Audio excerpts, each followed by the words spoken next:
Robert Plank Show, episode 243. Run live events and workshops with direct response event planner Sherrie Sokolowski.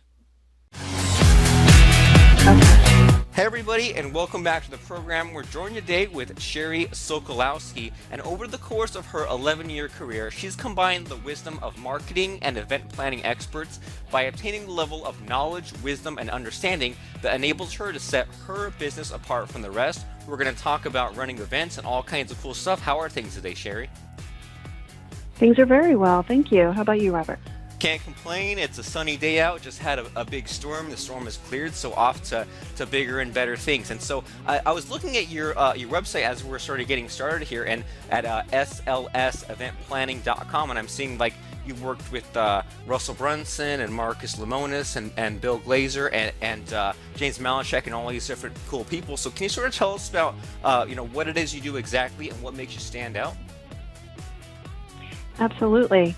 How I stand out, I'll start with that first, is I'm not your normal event planner. I not only can I site select and contract negotiate for you and bring you great concessions to help you with your ROI in investing in my services, but I also love to help my clients with the structure and the strategies on how to fill the seats.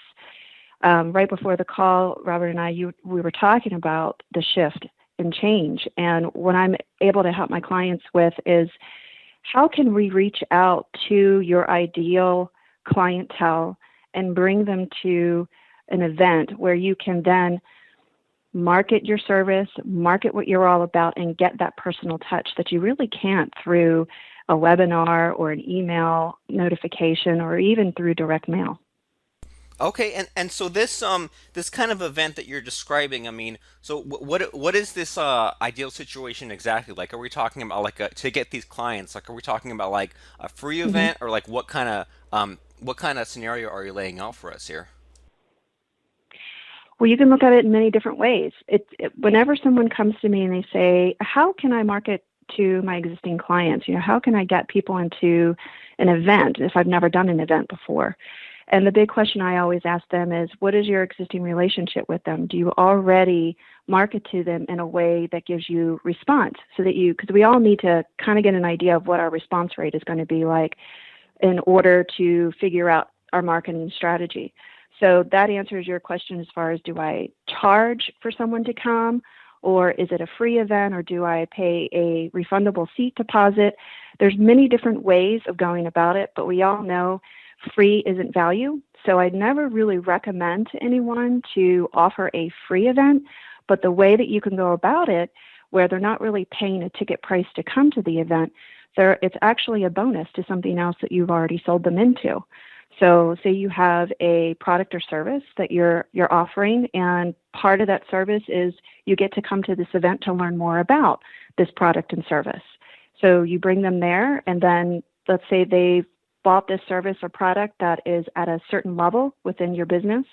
You're at this event, you're training them, and you're sharing with them all about what this new information that they just received is all about. But then give them another opportunity to take it to the next level. So not only are you making money by using it as an opportunity for them to come and get additional training for a service or product that they've already purchased from you, but you're establishing a relationship with them on a personal level because you're in front of them. They get to engage with you, ask questions, shake your hand, take a picture or a selfie, as we like to say.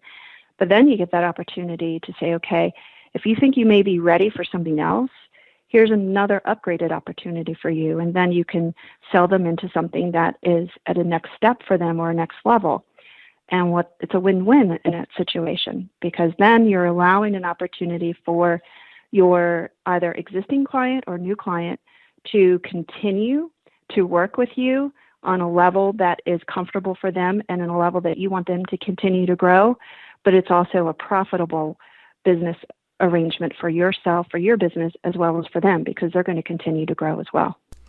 Awesome. So as you're describing all this, it sort of makes me think that well, it sounds like things are either sort of in the process of changing, or it sounds like things have changed compared to that old model where it's like the pitch fest and you have a bunch of speakers and it's Yes, this whole kind of thing where like every session there's all this sort of pitching going on. And so I mean, what do right. people like need to know these days in these last few years about, like what's changed and what changes do people need to make in order to catch up with all those changes?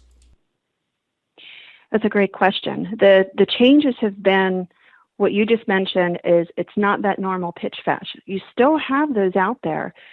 For example, one of my clients that I'm working with right now, they have structured their events to where it's about a 3 to 4 day event where 3 of those 4 days, have your speakers that come in and teach and sell and really focus more towards giving great content. So the I guess you could say, quote unquote, pitch fests are now where hosts of events are training the speakers that come in with the upfront knowledge of saying, I don't want you to just stand up on stage and pitch to my attendees and to my clients. I want you to teach them and train them so that you'd grab their attention to come to you and want your product and service. That's what usually 2 to 3 of those 4 days will be. And then the other days are what they call bonus days or workshop days, where the people that are coming to this event, they're not going to be sitting in front of speakers who are trying to pitch them, but they're actually getting training and great content from that. And I noticed that shift happening probably in the last 2.5 to 3 years. And in this past year, in 2016, it really has grown and focused more towards, okay, I have a business, I have a service. How do I actually make it a real business? So another one of my clients, what they do is they market towards a particular industry where they're starting to create a new niche or a new business in this industry. And they've got a few sales or they have a few clients or a few members and they need to know what's next. And that's what this program is about. So you're seeing the shifts being, not only do you want to introduce your product and service, or whether it's a mastermind or some kind of a training program or a software program, but how do I actually make what I like and what I enjoy into an actual business? And what they've developed is that they will bring in experts that will teach you how to staff appropriately, train your staff appropriately, what other kind of software or resources you need to make your business succeed. And, the list could go on and on. So those are the very many different shifts I see happening over the last several years. So is what you're saying that you're seeing more of like implementation happening at the events as opposed to before it was just sort of teaching the generalities? Yeah. So if you recall back in the day, a little bit of my history is I used to run Bill Glazer's events for Glazer Kennedy Insider Circle. And a lot of what those events were, bringing in speakers that spoke about a different niche or a different part of the industry, and they would have what they would call it with the Info Summit, the blueprint. So you would walk away from events like that with a blueprint. So it would either be what notes you take while you're at the event, or maybe a product or service that you walk away from, where all day you're taking these notes on, okay, what do I need to do? Whereas the shift that we were just talking about is more of implementation of that blueprint. So the service that I mentioned earlier that you're selling, so let's say one of your listeners has a product or service that they want to get out there because they believe it's going to help people with their business in some fashion. Well, they sell it, and then the bonus to that can be a ticket to come to this 1-2 day workshop where you get to teach them how to actually utilize that information and take it to the next level, the implementation next level. What is that? That could be maybe more one-on-one coaching with you, or maybe the next part of what that product or service could be. Awesome. And I've heard you mention a few times that or it sounds sort of like you like this idea of instead of trying to like as far as filling the seats with some butts, instead of promoting Yeah. an event on its own, it sounds like you prefer that people like sell a course or something and that live event is sort of the bonus. Is that kind of on the right track? That's part of the shift I've seen. That's not the only thing that I've seen transpire over the past couple of years, but that I think probably lends itself more to those startup companies out there Maybe you have a solopreneur that's listening to the podcast that is like, what can I do to reach more people? There's so much competition out there on the internet with trying to reach a certain amount of people. So if you get that personal touch with them, the only way you really can do it personally is at a live event. So that's just one of many I've seen. Another great example is, let's say you have one of my other clients, they work with dentist offices. So they provide dental offices with additional training for how to get more butts in their seats, right? More people that need work on their dentistry, or they do an overall health lifestyle. They have all kinds of training for these dental offices to expand and grow their dental practices. And so throughout the year, they work with them on this and they train them so that they can continue to grow their practices. And another shift that I saw in this kind of industry is he has taken the brilliant idea of having not only his existing clients there learning and training and taking them to the next level. He does that with them throughout the whole year. And then while they're at this last, say, level of training, he also has in another room potential clients. So people that he wants to sell into his program of training, they haven't worked with him yet before. They just reach out to him, their new dental practices, and they get to come to this event. While they're there, they learn about all the different services that this business can offer them. And then they combine the two rooms for about an hour or two for lunch. And these new people that could potentially be new clients will get to hear and learn. I think we've all heard of that terminology, the best of presentations, where you get to show off how well you've done in your industry or your business. They'll have a few select practices come up on stage and share their results of how they've been helped to get to and achieve that goal. And these new potential clients get to see and witness that. So that's another opportunity for people to utilize in their businesses for live events. Awesome. So it sounds like, it sounds like the I don't know, like the big lesson that I'm hearing from here as far as all these changes is that now we can do some kind of cool stuff. It's not just the standard kind of cut and dry format. Now we can sort of have more Right. fun with it. Like there's that room with the clients, another one with the potential clients, and so I haven't done that many events personally, maybe like 5 or 6, and usually and I haven't. It's been about 4 years since my last one, and usually we get about, I don't know, say like 30 or 40 people in the room. Highest price point 24.97. Lowest price point's been about 197.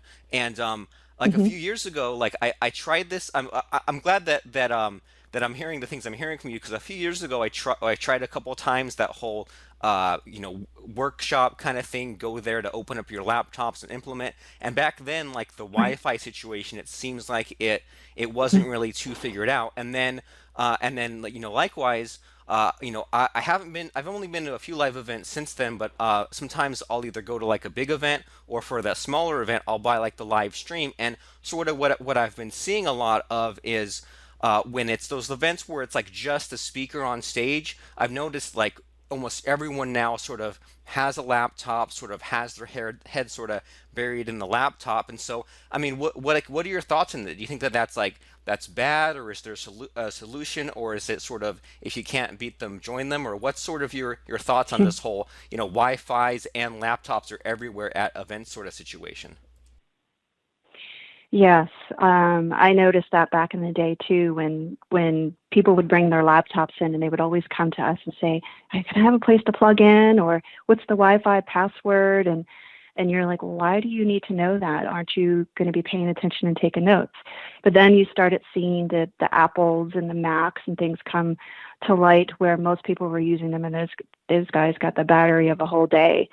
And a lot of people will come back and say, "Well, I use this to take notes." So most of the time, what I've seen happen is people like to bring their tablets or their MacBooks to take notes of what's going on, and it lends itself a little bit more towards the implementation. We take notes and write notes and have a handful of notes to come back, but if someone has an organized fashion of being able to take notes while they're doing it there, then a laptop's necessary. But to answer your question for the Wi-Fi, it really, and I get that question too from my new clients a lot, is do you think we should worry about Wi-Fi? And my question back to them and to you and your listeners are, why do you think Wi-Fi would be necessary? And it's really important that you actually have that discussion before you start going into the site selection and contract negotiation part of it.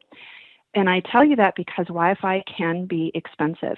It has changed quite a lot where hotels are realizing that they are not, I don't want to say the word legally because I'm not a lawyer, but they really shouldn't be charging the amount of money that they have been for years, charging folks for using a Wi-Fi signal in their meeting space. It's been ridiculous. But what has happened and transpired over the last, I'd say probably 3 years or more, Marriott started it, where when they do new hotels or they do new renovations, they bring in their own Wi-Fi. Whereas for the olden days, it was a second party, another company, and that's why they were getting charged all this amount.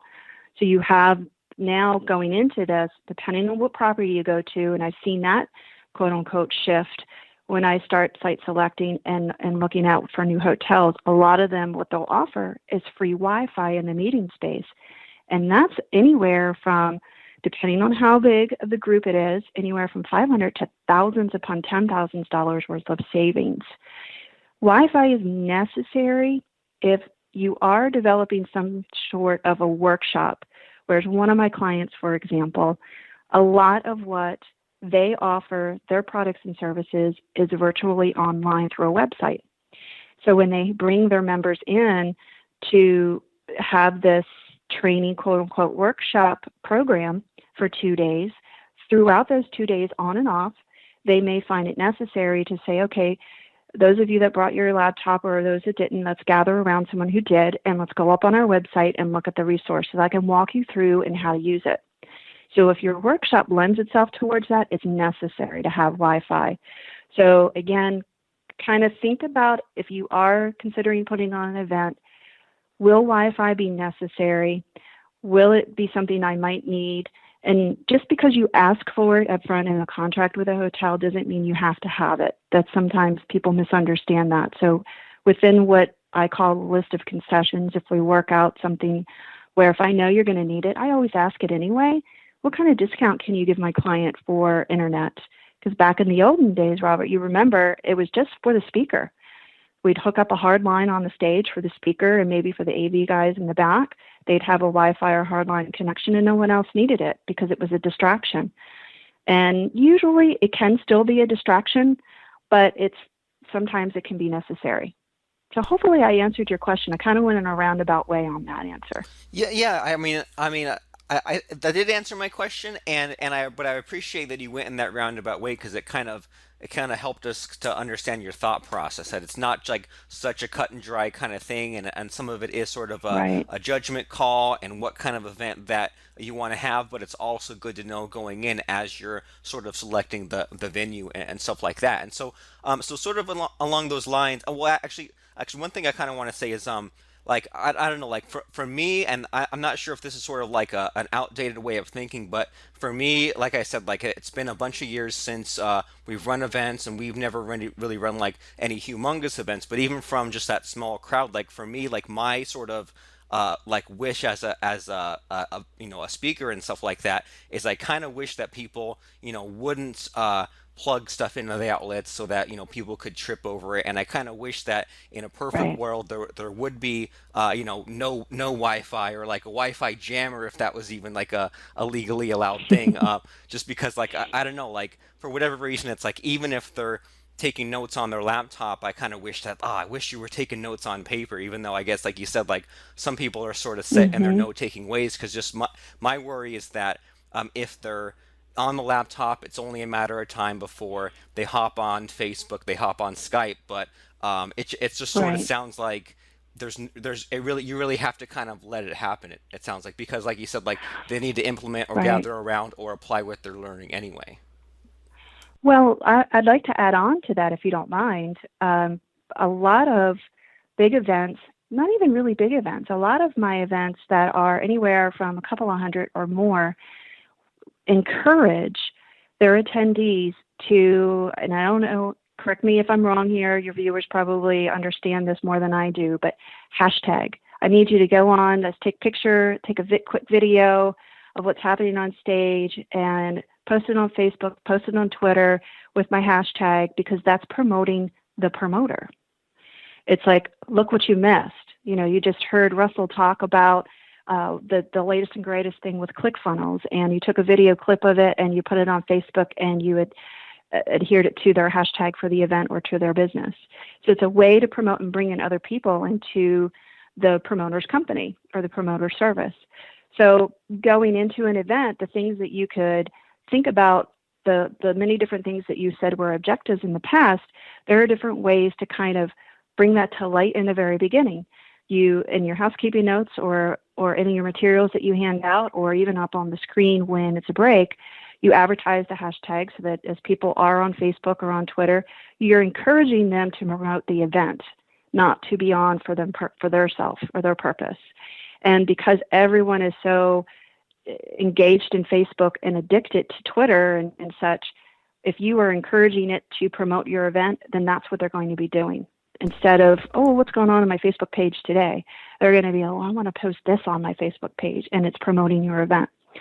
And as far as note-taking and such, I've noticed what a lot of speakers will do, and I will encourage them to do so, is while you're on stage, you let them know ahead of time. If you see people kind of like worrying about taking notes off of a slide, like a lot of speakers don't like to use PowerPoint slides anymore, or very little, because people are not listening to what you're saying. Instead of trying to write what's on the screen, you just remind them as it's happening. Say, look, I just want you to know I've got a lot of valuable information to share with you today.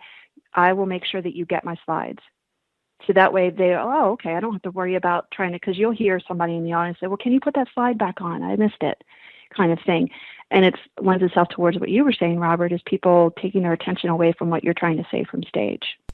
Awesome, and I'm glad you brought that up, and it's yeah, I'm glad that this is sort of a direction we went into, because it just sounds like there's all these changes and a new set of problems, but also sort of a new set of solutions. And I'm really I completely forgot about, like, I've been to events lately where again, like, not very often, but again, where they do that, where they say, go on Twitter with this hashtag, go on Facebook with this hashtag, post some pictures, and even like things like Ryan Dice's event and stuff like that. I haven't been to the last one or two, and then I'll go on Facebook just to kind of see what I'm missing, and I'll be like, oh geez, like this person was speaking, or there was this sort of huge crowd, and so that kind of drew me in there. And so I don't want there's like maybe one or two things I want to sort of get to before we wind this down a little bit, but that sort of reminds me of this other kind of new technology that's happened with events, which is that many people running an event will stream it and maybe offer like a cheaper price to stream it over through a membership site or through Facebook or something like that. And so, I mean, what are your thoughts on that and how that's changed things? Yes, I'm glad you brought that up. Live streaming is a little bit of a pet peeve of mine, because it really takes away from the sole purpose of having a live event to begin with. And my pet peeve is when people do live streaming, they make the mistake of advertising the live streaming way too early in the registration process. Live streaming should technically be, and this live stream has been going on for quite a number of years, because Glazer Kennedy used to do it when I helped run their events. And we would only live stream certain parts of the event. And that's another mistake I see a lot of people do. They'll live stream the whole thing. Now, you can live stream it, like, for example, with Ryan Dice's events you were talking about. They've become so huge where they, in other events as well, they'll live stream it, but they'll live stream it to an overflow room so that people can see what's happening on stage live, but they're in a different room. And because they've paid to be there, they get to see it. So that should be a different sort of live stream. But a live stream where you pay because you can't come should be a discounted price, yes. But if you advertise it too early in your registration process, I've seen this happen too. People who have spent more money to come, they spent more money on the registration ticket, spent more money for travel and time away from their business, they'll cancel their registration and sign up for the live stream. So it can work against you if you do it, number one, too early, and number two, if you live stream the whole event. It should not You should not live stream the whole event. You should pick out particular ones because that's what video recording is for. If you want to make a product or service out of it afterwards, then you utilize that with the video recording of it. And when you're saying don't announce the live stream too early, I mean, how early are we talking? When's the good time range to do this kind of thing? That's a great question. In my personal opinion, it would depend on your refund policy. There should always be a refund policy on your registrations that you have for the actual attending the event. Once that cancellation period is over, I know it's kind of sneaky way of going about it, but usually the cancellation dates are somewhere between a 15 to 30 day range. But I would say maybe a week to 2 weeks out, because at that point, most people, if they're going to come, have already purchased their tickets. Because let's face it, most of the time, unless you're traveling through a particular airline carrier, if you've bought your ticket, you're not going to cancel it. So usually people will not cancel where they're going unless it's an emergency. Emergencies do come up, and that's where a live stream will come in handy for them. But I would say no earlier than 2 weeks out from the event should a live stream be necessary, because technically live streaming should be for those folks who couldn't make it. So you're going back after those people that you've been marketing for a number of months and saying, okay, I've realized now you're not coming. Perhaps it's because you couldn't make it for any reason. So if you would like to participate via live stream, here's an opportunity to do so. Or if you have faced a situation where you have a sold out venue. A lot of times, one of my clients now, they've sold out of their event for about a month and a half. So when that happens, then you could say, if you are interested in the live stream of this event because we are sold out, please reach back to us at this date and we will give you that information. Don't give it out ahead of time. So there's ways around it, and that's things that I always like to help my clients with. Awesome. And it sounds like all these things that you're describing are just little tweaks that maybe people otherwise would have had to learn the hard way or through trial and error, and just these little tweaks that Right. make all the difference, because it sounds like the way that that you're laying this out, that the live stream should be just like, if the only objection that they have for not coming to the event is they just can't travel or they just can't get away, then the live stream is there to sort of catch those people. Or in the instance of the people with the event already sold out, the live stream was a way to just get some extra money for that event. And it sounds like those two ways are the right way to do it, but the way that maybe people fall into is making it so that the customers sort of shortcut the live event and instead buy this cheaper thing, and maybe people sort of shoot themselves in the foot by like you said, Right. announcing the live stream way too early. Exactly. So As well as allowing every single part of the event to be on live stream. right there you go. So that way it's like there that way I can't even see what the advantage is to me being there in person. Exactly. Makes a lot of sense. And so, in your travels and adventures with, big events and small events and events with, the live stream and all these different things, like, are you seeing any sort of common mistake that everyone running a live event is making? A common mistake is not preparing yourself for every single detail that has to happen behind the scenes for your budget. And what I mean by that, when a client, for me, already is starting to think that process when they call me and they say, okay, Sherrie, what do I need to budget for? The biggest mistake that people I have seen over the years make is not budgeting enough for audiovisual. A lot of companies will have their own internal person that has video recorded a product or service for them, or something. But live events are drastically different from sitting in a quiet room with the perfect lighting, creating a webinar or creating a product or a service. You have so many other little nuances that you have to worry about and plan ahead for when you're having a live recording of an event. And two mistakes out of that means not even considering video recording it. If this is an event, a one-of-a-kind event that you're going to have, that you could possibly create something out of, especially if you're going to have a paid speaker or keynote speakers of some sort there that's giving valuable information, as long as they approve it, you should be video recording that because you can utilize that afterwards. You can pull out bits and pieces and parts. Even what you speak at a live event can be used for a product down the road. Once it's done, you can't take it back. So that's number one mistake. And number two mistake is not hiring a professional to do it. When you cut and dry a budget, AV should not be one of them. I work with my clients all the time and trying to find ways to save money. Saving money through an AV company, of course, you could do it many different ways. You don't have to have dramatic lighting. You don't have to have dramatic staging, but you do have to have proper sound. You have to have the right number of people behind the AV table, tech table to handle an event for you. So I would say that's the number one biggest mistake I see people make all the time. Awesome. I mean, good stuff for people to know. Budget for that AV stuff, and then even more important than that, hire a pro. And so along those lines, I mean, I sort of want to shift gears to talking you up and finding out about what you can do for our listeners out there. So could you sort of tell us about your company and your website, and if someone is thinking about running an event, like how do they know if they're a good fit for you? Like what sort of services do you provide?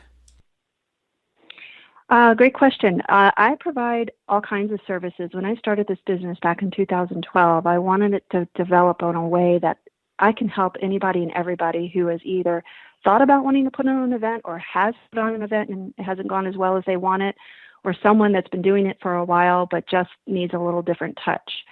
So I range from anywhere. That's why it's called SLS Event Planning and Consulting. So I can consult people on an hourly basis on okay, I have an idea, I want to start an event, what do I do? So I could do consulting.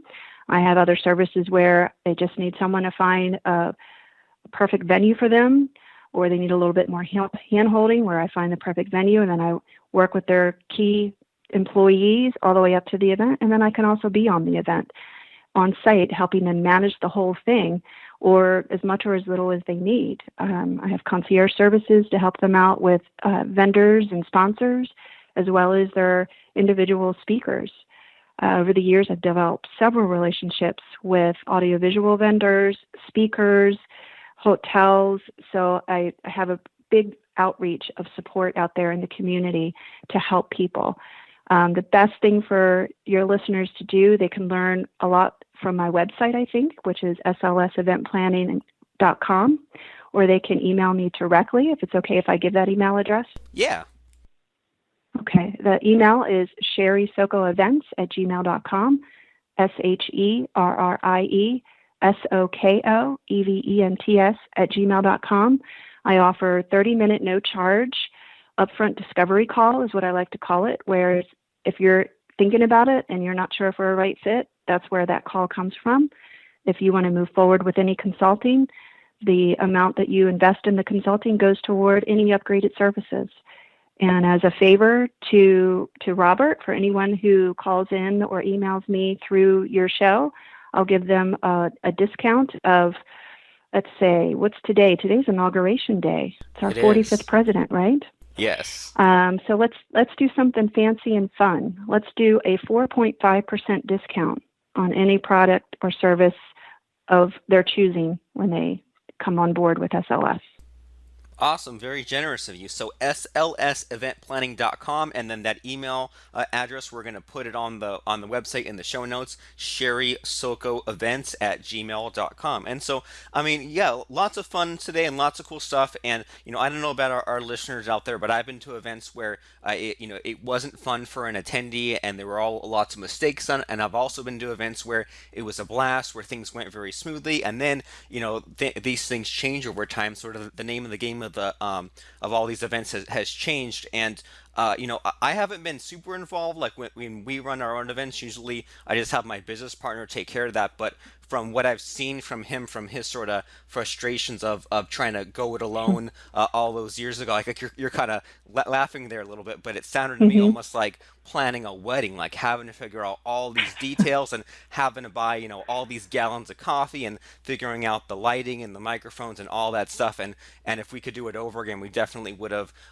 found someone like you you to get us through all those rough patches. So everyone out there, like Sherry said, if you've run events in the past and maybe you had a rough time like we have and you want to run another one, contact Sherry. If even just the idea of running events is just sort of an inkling in your head, then definitely contact Sherry. You have nothing to lose, everything to gain. Go to slseventplanning.com. The contact form is right there for that 30-minute conversation with her. So thanks so much, Sherry, for sort of coming here and being frank and honest and telling us about the sort of the ups and downs of running events and where people are making mistakes and how they can sort of adapt with the times and run a really great sort of conference sort of thing. So thanks so much, Sherry, for coming on the show and talking to us today.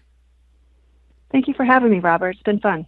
To get Sherry's details and find out what she's all about, go to our show notes page for this episode at robertplank.com/243. That's robertplank.com/243.